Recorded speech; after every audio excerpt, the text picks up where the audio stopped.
Matapos ang panghaharas ng China sa mga barko ng Pilipinas sa Ayungin, ay agad naman kumilos ang puwersa ng Amerika upang ipakita ang suporta nito sa Pilipinas, at nagpaalala na mayroong Mutual Defense Treaty ang dalawang bansa na maaaring matrigger sa patuloy na pamimilit ng China. Matapos ang nangyaring insidente sa West Philippine Sea, ipinost ng US Institute ang isang Fleet and Maritime Tracker kung saan makikita na patungo na ng South China Sea ang Korea Strike Group 9 nanograms Amerika, na pinangungunahan ng USS Theodore Roosevelt kasama ang iba pang mga guided missile at destroyer nito, ayon sa ulat na may kasamang mga larawan. Habang naglalayag ang USS Theodore Roosevelt ay dumaan pa sa taas nito ang isang US Air Force bomber ng 5th Bomb Wing, kasama ang mga fighter jets ng Carrier Air Wing. Nakabilang sa Carrier Strike Group 11 na USS Nimitz na nagsagawa ng pagsasanay sa Indo-Pacific. Ang isang nuclear power aircraft carrier ay lumilitaw na isang senyales ng suporta para sa Pilipinas, isang kaalyado sa kasunduan sa pagtatanggol ng Amerika na nakalak sa isang lalong umiinit na alitan tungkol sa katubigan sa loob kikilalang international na exclusive economic zone na Pilipinas. Sa ginawang mapanganib na maniobra pagbangga at pagbomba ng water cannon ng China Coast Guard at Chinese Maritime Militia sa Philippine Coast Guard ay nagbabala ang Amerika sa patuloy na panghaharas ng China na isang pagkakamali lang ang gagawin nito ay maaaring matrigger ang Mutual Defense Treaty ng dalawang bansa kaya, pinayuhan nito ang China na mag-ingat sa mga hakbang nito at sundin ang international na batas. At bilang karagdagan pansamantalang nagsisilbing on-board delivery vehicle ang lumang Navy fleet na C-2A Greyhounds para sa USS Theodore Roosevelt. Ang sasakyang panghimpapawid na ito ay pansamantala muna umanong ginamit dahil ang mga Civic 2020 Osprey ay grounded pa rin sa ngayon mula nang bumagsak ang isa sa mga ito sa baybayin ng Japan noong Desyembre. Strike Group 9 ay naunang naglayag sa silangan ng Taiwan noong huling bahagi ng Pebrero sa pamamagitan ng strategikong base channel sa pagitan ng Taiwan sa hilaga at Pilipinas sa timog, at pagkatapos ay namataan na ito sa timog kanluran patungo ng South Chinese. Sa ngayon ay patuloy na naglalayag ang Carrier Strike Group habang nagsasagawa ng mga flight operation ayon sa US 7th Fleet.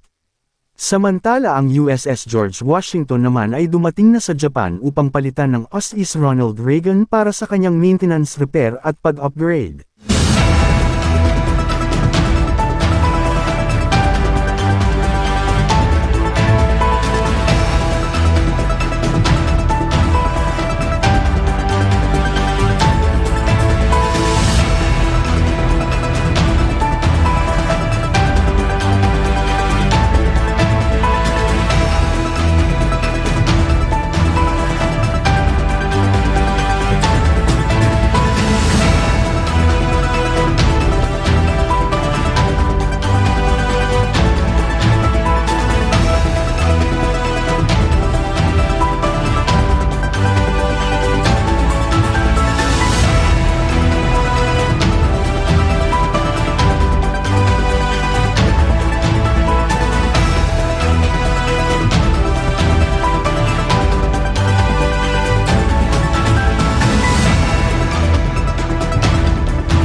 Sir, my next question. As chairman of the Committee on the West Philippine Sea, are you content with just filing a diplomatic protest, or do you see any more stronger actions that the government can take to assert the Philippines' rights over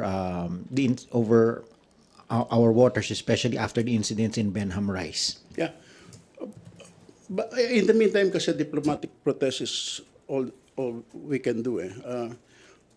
During the hearing conducted by the Special Committee in West Philippine Sea, be it executive meeting or a public hearing, talaga namang we were informed that ilan na i-file natin diplomatic protest.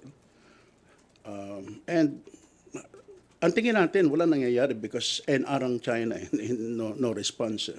But what is the importance of having a diplomatic protest, even though apparently hindi pinapansin? Kasi baka ang sa atin, ano tayo, parang nag-give up na tayo dahil hindi naman tayo pinapansin, so tigil na lang natin. But the importance is, it's a continuing show of our that we have not surrendered our stand in the West Philippines. Mind you, not claim, because insofar as we are concerned, that's ours. That's our statement, that's ours. And it helps other countries na who are also interested in the region because of their yung transport ng kanilang mga commercial vehicle, commercial ships, sila transporting their goods from their countries to any country na dumadaan diyan sa West Philippine Sea.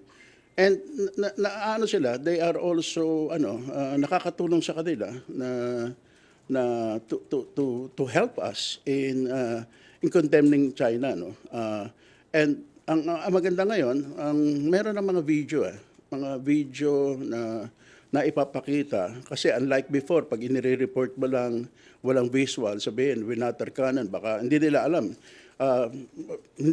People do not realize the kind of yung strength ng water cannon na ginagamit. Baka kala nila garden hose lang yung ginagamit. But now, nakikita na malakas, tapos nakikita na talagang very dangerous sa mga maneuvers, binabangga, and nakakatulong to in mga countries in helping us. Kaya marami na ngayong mga pumapasok ng mga security arrangement with our country. Australia, the president is there. Ang Japan show na interest, and ang other European countries, as I've said, kasi pinoprotektahan din nila yung interest sila in that interest of their navigation in that area.